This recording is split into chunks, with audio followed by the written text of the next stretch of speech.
Welcome to our channel. Today we how to activate systemd services for your VPS applications.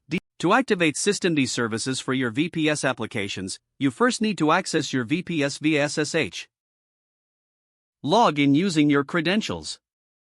Once logged in, navigate to the directory where your application's service file is located. Typically, service files are stored in the /etc/systemd/system/ directory. If you do not have a service file yet, you will need to create one. Open a text editor using your preferred command. For example, you can use nano or vim.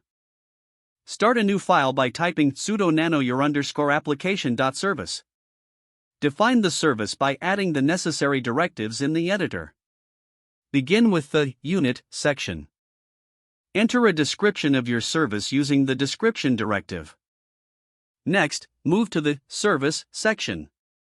Specify the command to start your application with the exec start directive. If your application needs additional options, specify them here as well. If your application runs as a specific user, set the user directive accordingly. Next, you may want to add restart equals on failure to ensure the service restarts in case of a crash. Once you finish editing the service file, save and exit the text editor. After creating or modifying the service file, notify systemd of the changes.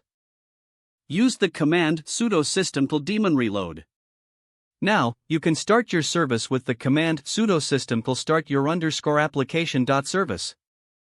To check if it started successfully, run sudo systemd status your _application.service.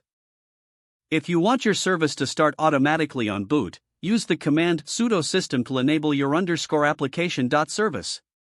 You can verify the enabled status by running sudo systemd is enabled your _application.service. To stop the service, type sudo systemd stop your _application.service. If you need to restart it, use sudo systemd restart your _application.service.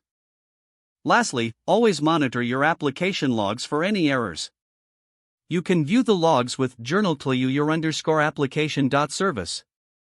This process allows you to manage your VPS applications effectively using systemd. Don't forget to like this video and subscribe to our channel for more step-by-step tech guides.